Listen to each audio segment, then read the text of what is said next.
সুপ্রিয় শিক্ষার্থীরা, আজকের এই নবম শ্রেণীর অনলাইন ক্লাসে তোমাদের সুস্বাগত। আশা রাখি তোমরা সকলে ভালো আছো, আমিও ভালো আছি। আমি রণজিৎ কুমার সাহা, সহকারী প্রধান শিক্ষক, আঙ্গেরা উচ্চ বিদ্যালয়, শরীয়তপুর সদর, শরীয়তপুর। প্রিয় শিক্ষার্থীরা, আজ তোমাদের গণিত বইয়ের 16 অধ্যায়ের অনুশীলনী 16.1 উপরে আলোচনা করব।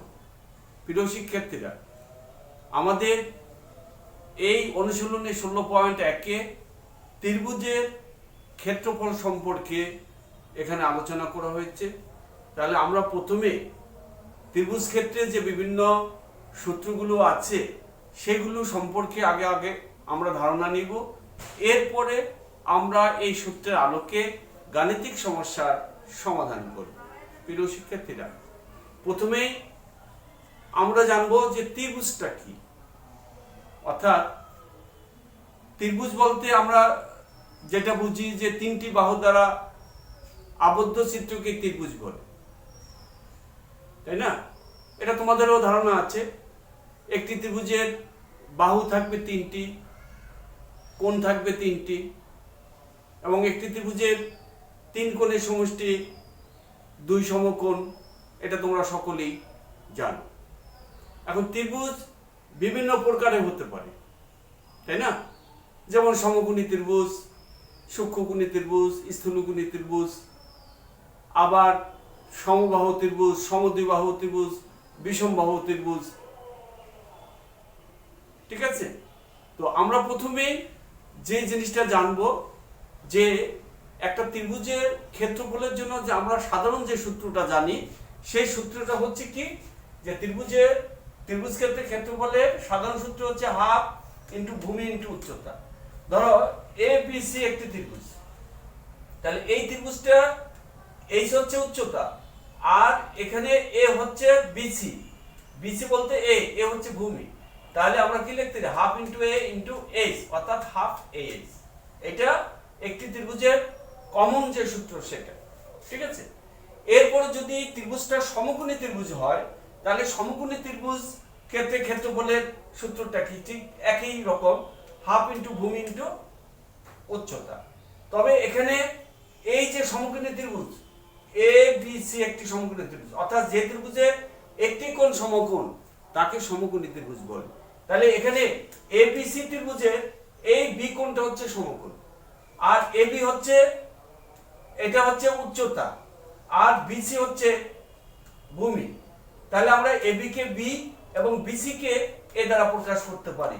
তাহলে আমরা কি লিখতে পারবো? হাফ ইন্টু এ ইন্টু বি সমান সমান হাফ ইন্টু এ বি। এটা সমকোণী ত্রিভুজের ক্ষেত্রফল। ঠিক আছে? এরপরে দেখো 3 নম্বর সূত্রটা কি আছে, যে ত্রিভুজের দুই বাহু ও এদের অন্তর্ভুক্ত কোণ দেওয়া থাকলে ত্রিভুজের ক্ষেত্রফল সমান সমান half A B sine theta. ঠিক আছে? ধরো এ বি সি একটি ত্রিভুজ, এই ত্রিভুজে এখানে দুইটি বাহু, একটা এ বি বাহু আর একটা বিসি বাহু। এই দুইটা বাহুর অন্তর্ভুক্ত কোণ কি আছে? থিটা। আমরা এ বি বাহুকে বি, বিসি বাহুকে এ দ্বারা যদি প্রকাশ করি, আর অন্তর্ভুক্ত কোণ যদি থিটা দ্বারা প্রকাশ করি, তাহলে এই ত্রিভুজের ক্ষেত্রফলের সূত্রটা কি হবে? Half into A B sine theta. এখন এখানে হয়তোবা এর মান থাকবে, বির মান থাকবে এবং থিটা কোণের একটা মান থাকবে। সেই মান বসিয়ে দিলে আমরা এখান থেকে ত্রিভুজ ক্ষেত্রে ক্ষেত্রফল নির্ণয় করতে পারবো। প্রিয় শিক্ষার্থীরা, আমরা জানি যে একটি ত্রিভুজে বাহু কয়টি থাকে? 3টি থাকে, তাই না? এখন যদি একটি ত্রিভুজের শুধু 3টি বাহু দৈর্ঘ্য দেওয়া থাকে, সেই ক্ষেত্রে আমরা ওই ত্রিভুজ ক্ষেত্রে ক্ষেত্রফলটা কিভাবে নির্ণয় করব সেই বিষয়টি এখন আমি তোমাদেরকে দেখাবো। যে ধরো এ বি সি একটি ত্রিভুজ, এই ত্রিভুজের এই এ বি একটা বাহু, বিসি একটা বাহু, এসি একটি বাহু। বিসি বাহুকে আমরা এ দ্বারা প্রকাশ করি, এসি বাহুকে বি দ্বারা প্রকাশ করতে পারি, এবং এই এবি বাহুকে সি দ্বারা প্রকাশ করি। তাহলে ত্রিভুজের 3 বাহু দৈর্ঘ্য দেওয়া থাকলে এর ক্ষেত্রফল হবে root over S S minus A into S minus B into S minus C, তাই না? এখানে এসটা কি? এসটা হচ্ছে অর্ধ পরিসীমা, অর্থাৎ একটি ত্রিভুজের পরিসীমা সমান সমান কি? পরিসীমা সমান সমান হচ্ছে 2s, 2s সমান সমান হচ্ছে a plus b plus c, তিন বাহুর যোগফল। আমরা পরিসীমাকে 2s দ্বারা প্রকাশ করি, ঠিক আছে? তিন বাহুর যোগফল হচ্ছে ত্রিভুজের পরিসীমা। তাহলে অর্ধ পরিসীমাটা কি হবে? অর্ধ পরিসীমা a সমান সমান হবে a plus b plus c divide by 2, clear? তাহলে আমরা ত্রিভুজের তিন বাহু দৈর্ঘ্য দেওয়া থাকলে এর ক্ষেত্রফল নির্ণয় সূত্র কি লিখব? যে root over S S minus a s minus b s minus c. প্রিয় শিক্ষার্থীরা, তাহলে যদি ত্রিভুজের তিন বাহু দৈর্ঘ্য জানা থাকে তাহলে তোমরা ওই ত্রিভুজের ক্ষেত্রফল নির্ণয় করতে পারবে। সুপ্রিয় শিক্ষার্থীরা, তোমরা বোর্ডের দিকে তাকিয়ে দেখো যে আমাদের সমবাহু ত্রিভুজ ক্ষেত্রের ক্ষেত্রফলের সূত্রটা কি? Root over 3 divide by 4 a square. এখন সমবাহু ত্রিভুজ কাকে বলে? সমবাহু ত্রিভুজ বলতে আমরা বুঝি যে ত্রিভুজের তিনটা বাহুর দৈর্ঘ্য সমান। যদি কোনো একটা ত্রিভুজের তিনটি বাহুর দৈর্ঘ্য যদি সমান হয় তাহলে ওই ত্রিভুজটাকে সমবাহু ত্রিভুজ বলে। আর এই সমবাহু ত্রিভুজ ক্ষেত্রের ক্ষেত্রফলের সূত্র কি? Root over 3 divide by 4 a square. এখানে এ বি এবং সি একটি সমবাহু ত্রিভুজ। এই ত্রিভুজের এডি হচ্ছে উহাদের উচ্চতা। তাহলে আমরা আমাদের এখানে এবি বাহুর দৈর্ঘ্য এ, এসি বাহুর দৈর্ঘ্য এ, বিসি বাহুর দৈর্ঘ্য এ। আর আরেকটা বিষয় সবসময় মনে রাখতে হইব যে সমবাহু ত্রিভুজের শীর্ষ থেকে ভূমির উপর অঙ্কিত লম্ব এটি যদি লম্ব হয়, এই অঙ্কিত লম্ব এই ভূমি বিসি কে সবসময় সমদ্বিখণ্ডিত করবে। এরপরে দেখো প্রিয় শিক্ষার্থীরা, সমদ্বিবাহু ত্রিভুজ ক্ষেত্রে ক্ষেত্রফল। সমদ্বিবাহু, সমদ্বিবাহু বলতে যে ত্রিভুজের দুইটি বাহুর দৈর্ঘ্য সমান তাকে সমদ্বিবাহু ত্রিভুজ বলে। যেমন চিত্রে এ বি সি একটি সমদ্বিবাহু ত্রিভুজ। এই সমদ্বিবাহু ত্রিভুজে এখানে এবি এবং এসি বাহু সমান, এবি এবং এসি বাহু সমান। তাহলে এবি এবং এসি বাহুকে আমরা এ কল্পনা করতে পারি এবং বিসি ধরে নিই ভূমি, এই বিসি ভূমি মানে বি, ঠিক আছে? আর এডি হচ্ছে এই শীর্ষবিন্দু এ থেকে ভূমি বিসি এর উপর অঙ্কিত লম্ব। এই সম দ্বিবাহু ত্রিভুজ ক্ষেত্রে ক্ষেত্রফলের এই ক্ষেত্র ত্রিভুজের ক্ষেত্রেও যে শীর্ষ থেকে ভূমির উপর অঙ্কিত লম্ব ভূমিকে সমদ্বিখণ্ডিত করে। প্রিয় শিক্ষার্থীরা, আমরা ত্রিভুজ ক্ষেত্রে ক্ষেত্রফল নির্ণয়ের অনেকগুলো সূত্র সম্পর্কে আমরা ধারণা লাভ করেছি। আমরা এখন এই সূত্রের আলোকে আমরা কিছু গাণিতিক সমস্যার সমাধান তোমাদেরকে দেখাবো। প্রিয় শিক্ষার্থীরা, তোমরা সকলে বোর্ডের দিকে ফলো করো। এখানে তাকিয়ে দেখো যে বোর্ডে একটি গাণিতিক সমস্যার সমাধান দেওয়া আছে যে কোন ত্রিভুজের দুই বাহুর দৈর্ঘ্য যথাক্রমে 9 সেন্টিমিটার ও 10 সেন্টিমিটার এবং এদের অন্তর্ভুক্ত কোণ 60 ডিগ্রি। ত্রিভুজটির ক্ষেত্রফল নির্ণয় করো। আমরা ত্রিভুজের বিভিন্ন সূত্রগুলো নিয়ে যখন আলোচনা করেছি তখন আমরা আলোচনা করেছিলাম যে একটি ত্রিভুজের দুই বাহু এবং তাদের অন্তর্ভুক্ত কোণ যদি দেওয়া থাকে সেই ক্ষেত্রে ওই ত্রিভুজের ক্ষেত্রফল নির্ণয়ের সূত্রটা কি হবে, তাই না? তাহলে এখানে দেখো যে মনে করি ত্রিভুজের বাহুদ্বয় যথাক্রমে a সমান 9 সেন্টিমিটার এবং b সমান 10 সেন্টিমিটার এবং এদের অন্তর্ভুক্ত কোণ থিটা কত? 60 ডিগ্রি। তাহলে চিত্রটার দিকে খেয়াল করো যে ABC একটি ত্রিভুজ। এখানে AB বাহু মানে এ বাহু a সমান 9 সেন্টিমিটার, এখানে BC মানে B বাহু 10 সেন্টিমিটার। আর এই দুইটা বাহুর যে অন্তর্ভুক্ত কোণ সেই কোণটা কত 60 ডিগ্রি। ঠিক আছে, এই দুইটা বাহুর অন্তর্ভুক্ত কোণ 60 ডিগ্রি, অর্থাৎ থিটার মানটা 60 ডিগ্রি। এর মান 9 সেন্টিমিটার, বি এর মান 10 সেন্টিমিটার এবং থিটার মানটা 60 ডিগ্রি। তাহলে আমরা জানি ত্রিভুজের ক্ষেত্রফল সমান half A B sine theta. তাহলে হাফ এ বি সাইন থিটার মান কত 60 ডিগ্রি, সাইন 60 ডিগ্রি। এখন আমরা এ বি এবং সাইন 60 ডিগ্রি মান বসিয়ে আমরা অঙ্কটা সমস্যার সমাধান করব। তাহলে হাফ ইনটু এর মান 9 ইনটু বি এর মান 10 ইনটু সাইন 60 ডিগ্রির মান √3/2, তাহলে এত বর্গ সেন্টিমিটার।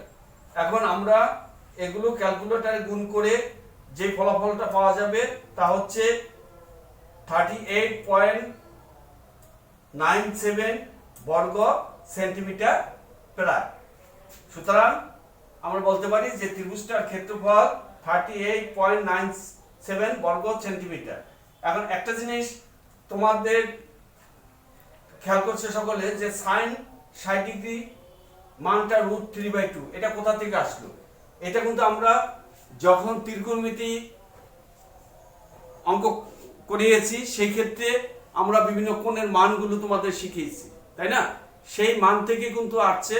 যেমন সাইন 30 ডিগ্রি মান হাফ, সাইন 60 ডিগ্রি মান √3/2, সেখান থেকে আমরা এই মানটা বসিয়ে দিয়েছি। প্রিয় শিক্ষার্থীরা, তোমরা সকলে বোর্ড থেকে এই অঙ্কটা তোমাদের যার যার খাতায় তুলে নাও। আমরা তোমাদের সাথে আরেকটি অঙ্ক নিয়ে আলোচনা করব।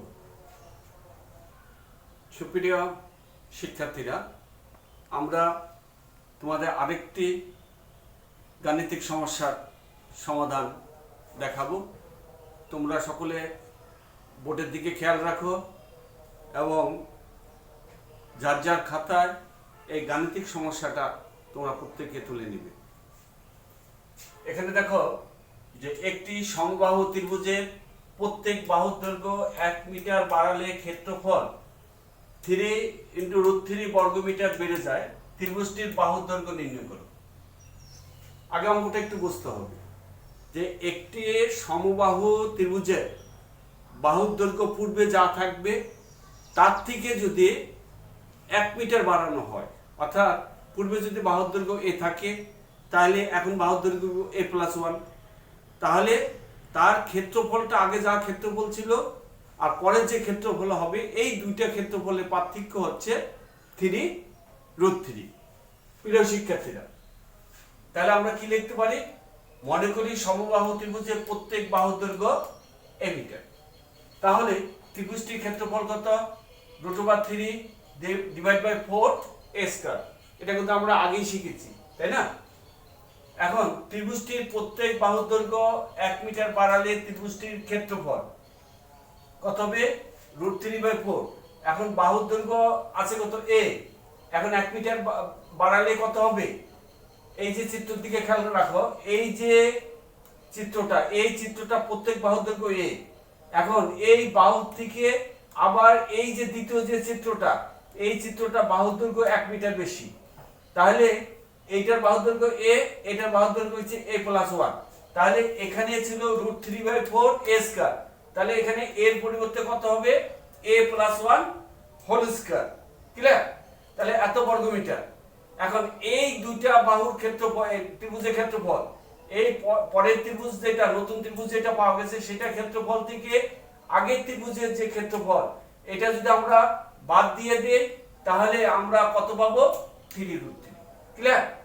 যে যদি একটি সমবাহু ত্রিভুজের প্রত্যেক বাহুর দৈর্ঘ্য 1 মিটার বাড়ালে এর ক্ষেত্রফল 3 × √3 বর্গমিটার বেড়ে যায়। অর্থাৎ এই দুইটা ত্রিভুজের ক্ষেত্রফল, অর্থাৎ নতুন ত্রিভুজের ক্ষেত্রফল এবং আগের ত্রিভুজের ক্ষেত্রফল, এই দুইটা ত্রিভুজের ক্ষেত্রফলের পার্থক্য হচ্ছে 3 × √3। তাহলে দেখো আমরা কি লিখতে পারি? যে প্রশ্ন অনুসারে √3 / 4 a+1 whole square minus √3 / 4a² সমান 3√3। ক্লিয়ার? এখন এই যে উভয় পক্ষকে আমরা √3/4 দ্বারা ভাগ করলে আমরা এখানে পাবো a plus one whole square minus a square, আর এখানে পাবো 12। ঠিক আছে, এখন a প্লাস ওয়ান হোল স্কয়ারকে বর্গ করলে কি পাওয়া যায়? a square plus 2a plus 1 minus a square, এই plus a square minus a square এ ক্যান্সেল হয়ে যায়। তাহলে 2a সমান সমান 12, এই প্লাস 1 থেকে যায় মাইনাস 1 হবে, তাহলে 2a সমান 11, তাহলে a সমান 11 ডিভাইড বাই 2 অর্থাৎ 5.5। তাহলে নির্ণয় বাহুর দৈর্ঘ্য কত? 5.5। আর এটাই হচ্ছে আমার সমবাহু ত্রিভুজের বাহুর দৈর্ঘ্য। প্রিয় শিক্ষার্থীরা, এই যে বাহুর দৈর্ঘ্যটা আমরা বাহির করতে পারছি, তোমরা বাসায় বসে এই বাহুর দৈর্ঘ্য ব্যবহার করে তোমরা ত্রিভুজের ক্ষেত্রফলটা নির্ণয় করতে পারো। অনেক সময় পরীক্ষায় প্রশ্নে বাহুর দৈর্ঘ্য ও ক্ষেত্রফল নির্ণয় করো এরকম চায়। তাহলে যদি ক্ষেত্রফল নির্ণয় তোমাদের বলে, তাহলে তোমরা বাহুর দৈর্ঘ্য নির্ণয় করার পরে সেই বাহুর দৈর্ঘ্য মানটা বসিয়ে দিয়ে √3/4 a স্কয়ার এখানে মান বসিয়ে দিয়ে তোমরা ত্রিভুজটির ক্ষেত্রফল নির্ণয় করতে পারবে। প্রিয় শিক্ষার্থীরা, আজকে ক্লাস আমি এখানে শেষ করব। তোমরা তার আগে অঙ্কটি সকলে বোর্ড থেকে তুলে নেবে এবং বাসায় বসে অঙ্কগুলো তোমরা দেখার চেষ্টা করবে। তোমাদের সকলকে ধন্যবাদ জানিয়ে আমার আজকের ক্লাস এখানে শেষ করছি।